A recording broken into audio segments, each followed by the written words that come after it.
முக்கிய கோப்புகளில் கையெழுத்திடுள்ளார் மாண்புமிகு தமிழ்நாடு முதலமைச்சர் அவர்கள்.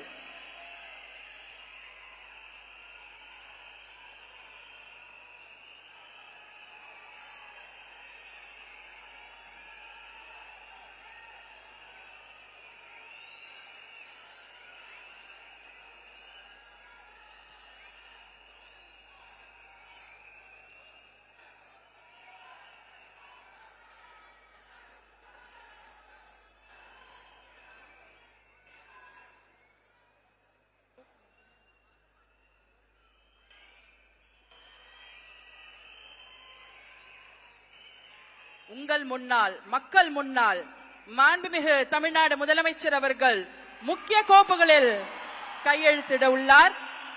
அதற்கு பிறகு உங்களிடம் உங்கள் தமிழ்நாட்டு முதலமைச்சர் அவர்கள் உரையாற்றுவார்.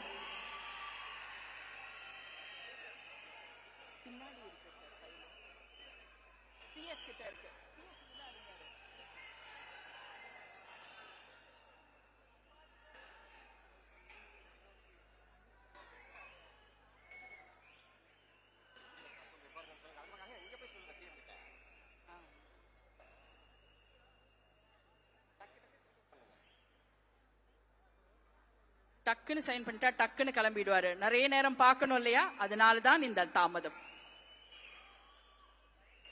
உங்கள் முதலமைச்சர் அவர்களை நீங்கள் நிறைய நேரம் பார்க்க வேண்டும் என்பதற்காக தான் இந்த சிறிய தாமதம்.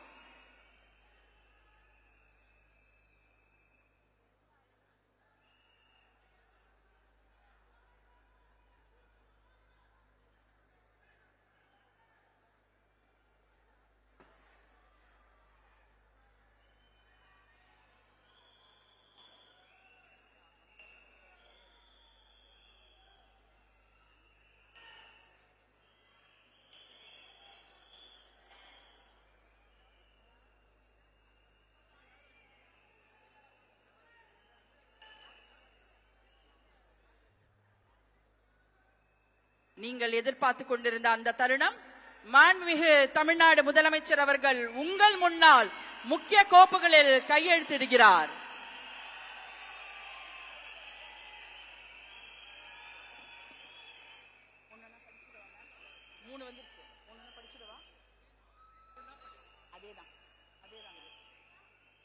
மாண்புமிகு தமிழ்நாடு முதலமைச்சர் அவர்கள் 2 மாதங்களுக்கு 500 யூனிட் வரை பயன்படுத்தும் வீட்டு மின் நுகர்வோர்களுக்கு 2 மாதங்களுக்கு 200 யூனிட்கள் கட்டணமில்லா மின்சாரம் வழங்கும் ஆணையிட்டுள்ளார். மாண்புமிகு தமிழ்நாடு முதலமைச்சர் அவர்கள் பெண்களின் பாதுகாப்பினை மேம்படுத்தும் பொருட்டு தடுப்பு மற்றும் பாதுகாப்பு யுத்திகளை முதன்மை மற்றும் ஒற்றை இலக்கை கொண்டு செயல்பட சிங்கப்பெண் சிறப்பு அதிரடி படையை உருவாக்குவதற்கு ஆணையிட்டுள்ளார். தமிழ்நாட்டில் போதைப் பொருட்கள் தொடர்பான குற்றங்களை கண்டுபிடித்து கடுமையான நடவடிக்கைகளை எடுக்கும் பொருட்டு அனைத்து மாநகரம் மற்றும் மாவட்டங்களில் போதைப் பொருட்கள் தடுப்பு படை அலகுகளை உருவாக்குவதை குறித்து ஆணையிட்டுள்ளார் மாண்புமிகு தமிழ்நாடு முதலமைச்சர் அவர்கள்.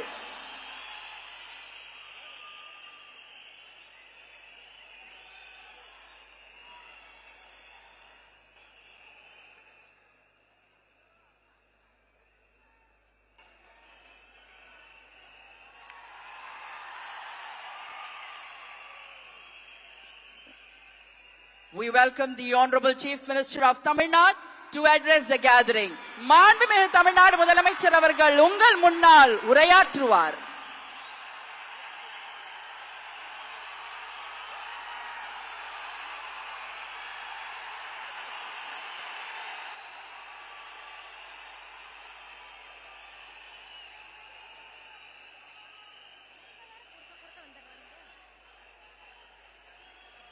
என் நெஞ்சில் குடியிருக்கும்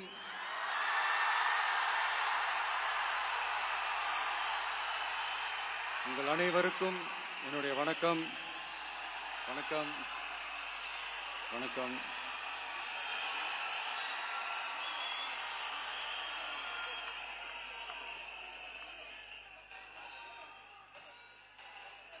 என்ன சொல்றது, எப்படி ஆரம்பிக்கிறதுன்னு தெரியல.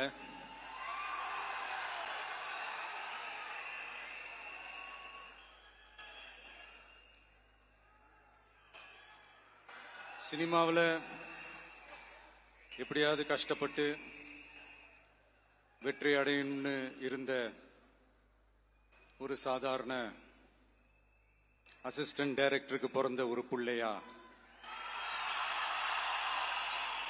எனக்கும் வாழ்க்கையில வறுமைனா என்னன்னு எனக்கு நல்லாவே தெரியும், பசினா என்னன்னு எனக்கு நல்லாவே தெரியும்.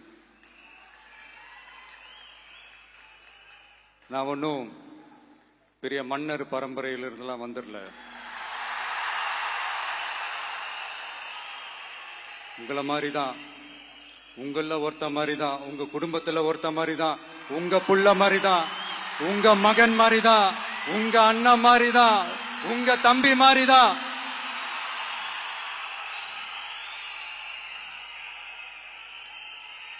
அப்படிதான் நான் உணர்றேன்.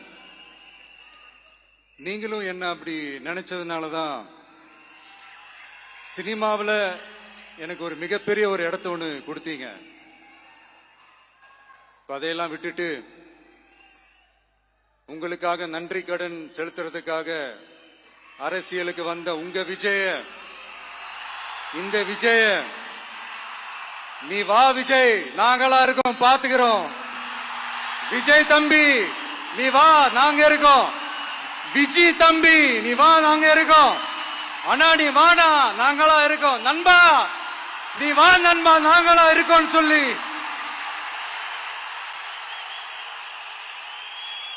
அவ்வளவு அன்பா, அவ்வளவு உறவா என்ன ஏத்துக்கிட்டீங்க.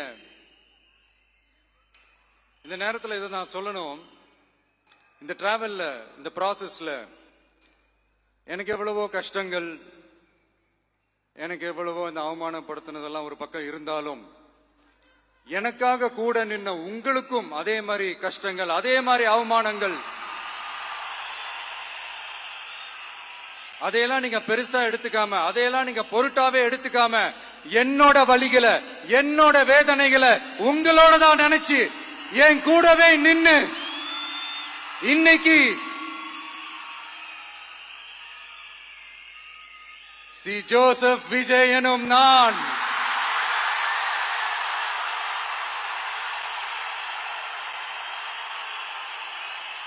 அத உண்மையாக்கி இருக்கிறீங்க. உண்மையிலே எனக்கு என்ன சொல்றதுன்னு எனக்கு தெரியல. என்னுடைய உறவுகளே, என்னுடைய சொந்தங்களே, நான் ஒன்னும் தேவ தூதன்லாம் கிடையாது. நானும் ஒரு இயல்பான ஒரு வாழ்க்கை வாழ்ற ஒரு சாதாரணமான மனுஷன்தான். நான் முன்னாடியே சொன்ன மாதிரி அது செய்வேன் இது செய்வேன்னு பொய்யான வாக்குறுதிகள்லாம் கொடுத்தவங்கள நான் ஏமாத்த மாட்டேன். எது சாத்தியமோ அது மட்டும்தான் நான் செய்வேன். இம்மிடியட்டா உங்க மனசுல ஒரு கேள்வி ஒண்ணு வரலாம், அப்ப சாத்தியம் இல்லாததை செய்ய மாட்டாங்களா, செய்ய முடியாதா அப்படின்ற ஒரு கேள்வி ஒண்ணு வரலாம். இத்தனை கோடி மக்கள் என் கூட இருக்கும் போது எது வந்தாலும் பாத்துக்கலாம், என்ன வந்தாலும் பாத்துக்கலாம் அப்படின்ற அந்த கான்பிடன்ஸ் என் மனசுல இருக்கு.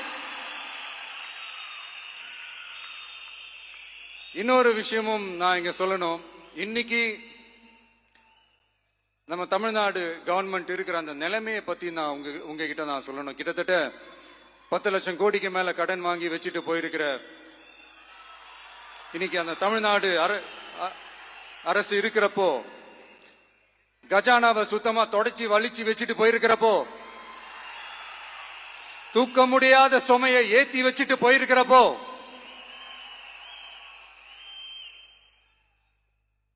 அப்படிப்பட்ட ஒரு நிலைமையில தான் இந்த பொறுப்பை நம்ம கையில் எடுத்திருக்கிறோம். உடனே நீங்க நினைக்கலாம், என்னடா இவர் ஏதோ பொறி வச்சு பேசுறாரா அப்படின்ட்டு. அப்படிலாம் எதுவுமே கிடையாது. உள்ள போய் பார்த்தா தான் தெரியும் எது எந்த நிலைமையில இருக்குன்னு, என்ன இருக்கு என்ன இல்ல, எது எந்த நிலைமையில இருக்கு எது எந்த நிலைமையில இல்ல. சோ அதையெல்லாம் பார்த்துட்டு உங்களுக்கு ஒரு வெள்ளை அறிக்கையா அதை வெளியிடணும்னு நான் நினைக்கிறேன். ஒரு டிரான்ஸ்பரண்டான ஒரு கவர்மெண்டா, அதாவது இன்னைக்கு நம்ம தமிழ்நாடு கவர்மெண்ட் இந்த நிலைமையில தான் இருக்கு அப்படின்றத உங்ககிட்ட சொல்லிட்டு I just want to take it forward from there. அதைத்தான் நான் முதல்ல செய்யணும்னு நினைக்கிறேன். தமிழ்நாடை பொறுத்த வரைக்கும் இப்ப யாரையாவது போய் ஏதாவது சந்திக்கணும் அப்படின்னா இந்த மூஞ்ச மூடிக்கிட்டு போய் சந்திக்கிறதோ, என்ன இந்த மறைமுகமா உங்களுக்கு தெரியாம போய் சந்திக்கிறதோ அப்படியெல்லாம் நான் செய்ய மாட்டேன். எதுவா இருந்தாலும் வெளிப்படையாக ஒளிவு மறைவு இல்லாம தான் நான் செய்வேன். இவ்வளவு பெரிய ஒரு பொறுப்பை என் கையில கொடுத்திருக்கிறீங்க. அதே நேரத்தில் எனக்கு கொஞ்சம் அவகாசமும் நீங்க கொடுக்கணும்னு நான் ரிக்வெஸ்ட் பண்ணி கேட்டுக்கிறேன். நான் சொன்னதையெல்லாம் படிப்படியா நிறைவேற்ற நான் ட்ரை பண்ணுவேன், நிறைவேற்றுவேன். அதே நேரத்தில் எனக்கு கொஞ்சம் அவகாசம் கொடுத்தீங்கன்னா எனக்கு கொஞ்சம் உதவியாகவும் ஒத்துழைப்பாகவும் இருக்கும். இது உங்களுடைய ஆட்சி. பெண்கள் பாதுகாப்பை ரொம்ப ஸ்ட்ரிக்டா வச்சிருப்பேன். போதைப் பொருள் கலாச்சாரம் அதை கண்ட்ரோல் பண்றதுக்கு என்னென்ன ஸ்டெப்ஸ் எடுக்கணும், என்னென்ன முயற்சிகள் எடுக்கணும், இன்னிலிருந்து அதை நான் எடுப்பேன். நம்ம பசங்களை அதுல இருந்து காப்பாற்ற வேண்டியது நம்ம அரசனுடைய பொறுப்பு. அதே மாதிரி சட்டம் ஒழுங்கு எல்லாருக்குமான பாதுகாப்பை நான் உறுதிப்படுத்துவேன். என்ன அவமானப்படுத்துறவங்களாகவே இருந்தாலும், என்ன கஷ்டப்படுத்துறவங்களாகவே இருந்தாலும் அவங்களும் என் மக்கள் தானே. நண்பர்களாக இருந்தாலும் எதிரிகளாக இருந்தாலும் 8 கோடி மக்களும் என் மக்கள் தானே.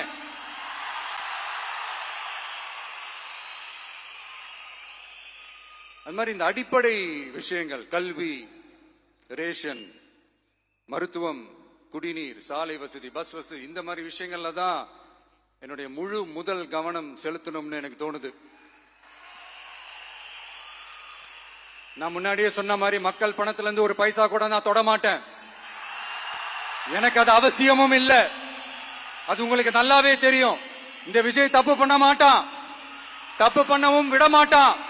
அது யாராக இருந்தாலும் சரி, என்னோட கவர்மெண்ட்ல என் கூடவே இருக்கிறவங்களாகவும் சரி, விட மாட்டான். சப்போஸ் யாருக்காவது அப்படி ஒரு எண்ணம் மனசுல இருந்துச்சுன்னா, நம்ம ஜெயிச்சிட்டோம், ஒரு ஆட்டம் ஆடி பார்க்கலாம் அப்படின்ற எண்ணம் யாருக்காவது இருந்துச்சுன்னா இப்பவே இந்த நிமிஷமே அதை எரேஸ் பண்ணிருங்க.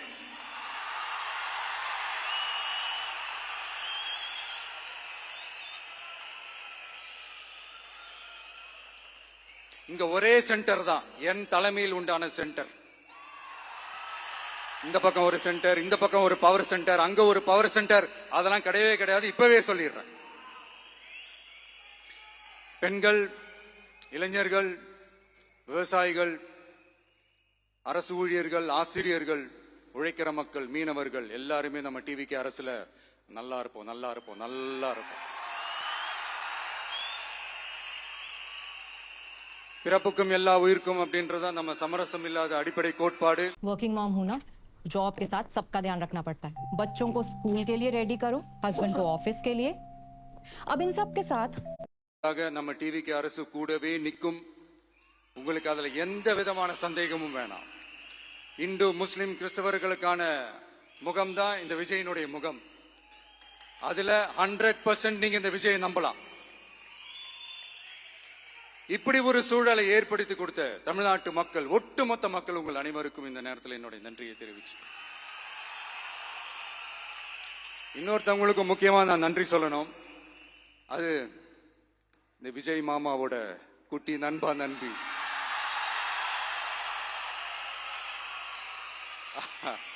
அவங்களாலதான் இது நடந்திருக்கு. உங்களுக்கு எப்படி நன்றி கடன் செய்யணும்? உங்களுக்காக உங்க ஃபியூச்சரை மைண்ட்ல வச்சுக்கிட்டு எல்லா நல்ல விஷயங்களையும் உங்களுக்காக இந்த விஜய் மாமா செஞ்சு கொடுப்பான். கான்பிடண்டா இருங்க. அதே மாதிரி இன்னொருத்தவங்களுக்கும் நான் முக்கியமா நன்றி சொல்லணும். உங்களை எப்படி நான் மறப்பேன்? நீங்க தான் என்னோட உயிராச்சு. தமிழக வெற்றி கழக தோழர்களே,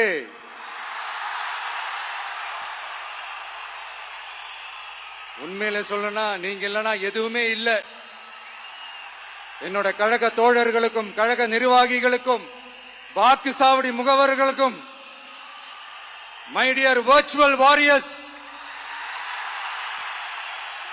உங்கள் அனைவருக்கும் கோடான கோடி நன்றிகள். வாங்க எல்லாருமா சேர்ந்து ஒரு ஃப்ரெஷ் கவர்னன்ஸ், ஒரு நியூ கவர்னன்ஸ் ஒன்று கொடுப்போம். This is a new beginning.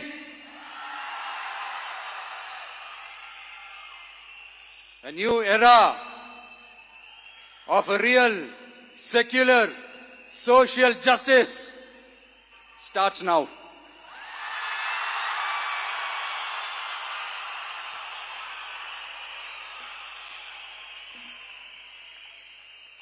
மக்கள் நலன்களை மட்டுமே லட்சியமாக கொண்ட நமது அரசுக்கு பக்கபலமாக நின்று ஆதரவை வழங்கியுள்ள காங்கிரஸ் பேரியக்கத்தின் தலைவர் மதிப்புக்குரிய திரு மல்லிகார்ஜுன் கார்கே அவர்களே, பாராளுமன்ற எதிர்க்கட்சி தலைவர் மதிப்புக்குரிய மை பிரதர் திரு ராகுல் காந்தி அவர்கள், காங்கிரஸ் கட்சியின் பொதுச் செயலாளர் மதிப்புக்குரிய திரு கே.சி. வேணுகோபால் அவர்கள், தமிழ்நாடு காங்கிரஸ் தலைவர் மதிப்புக்குரிய திரு செல்வ பெருந்தகை அவர்கள், என்னுடைய நண்பர் பிரவீன் சக்கரவர்த்தி அவர்கள், சிபிஐஎம் கட்சியின் தேசிய பொதுச் செயலாளர் மதிப்புக்குரிய தோழர் திரு M.A. பேபி அவர்கள், மாநில செயலாளர் மதிப்புக்குரிய தோழர் திரு பி. சண்முகம் அவர்கள், அரசியல் தலைமை குழு உறுப்பினர் மதிப்புக்குரிய தோழர் திரு கே. பாலகிருஷ்ணன் அவர்கள், பாராளுமன்ற உறுப்பினர் மதிப்புக்குரிய தோழர் திரு சு. வெங்கடேசன் அவர்கள், நமது அரசுக்கு ஆதரவு வழங்கியுள்ள விடுதலை சிறுத்தைகள் தலைவர் மதிப்பிற்குரிய அண்ணன் திரு திருமாவளவன் MP அவர்கள், நாடாளுமன்ற உறுப்பினர் மதிப்புக்குரிய திரு ரவிக்குமார் அவர்கள், சட்டமன்ற குழு தலைவர் மதிப்பிற்குரிய திரு வன்னி அரசு அவர்கள், சிபிஐ கட்சியின் தேசிய பொதுச் செயலாளர் மதிப்புக்குரிய தோழர் திரு டி. ராஜா அவர்கள், மாநில செயலாளர் மதிப்புக்குரிய தோழர் திரு M. வீரபாண்டியன் அவர்கள், முன்னாள் தமிழ்நாடு மாநில செயலாளர் மதிப்புக்குரிய தோழர் திரு ரா. முத்தரசன் அவர்கள், இந்திய யூனியன் முஸ்லிம் லீக் கட்சியின் தலைவர் மதிப்புக்குரிய டாக்டர் திரு காதர் மொய்தீன் அவர்கள், நாடாளுமன்ற உறுப்பினர் மதிப்புக்குரிய திரு நவாஸ் கனி அவர்கள், உங்க எல்லாரையும் வருக வருக என்று வரவேற்கிறேன். முக்கியமா இந்த மாதிரி நேரத்துல எனக்காக நீங்க குரல் கொடுத்ததுக்கும், எனக்காக நீங்க சப்போர்ட் பண்ணி கூடவே நின்னதுக்கும் உங்க எல்லாருக்கும் இந்த நேரத்துல என்னுடைய நன்றியை தெரிவிச்சுக்கிறேன். கான்பிடண்டா இருங்க, நல்லதே நடக்கும், வெற்றி நிச்சயம். மீண்டும் சந்திக்கும் வரை இல்ல மீண்டும் மீண்டும் சந்திப்போம். நன்றி, வணக்கம்.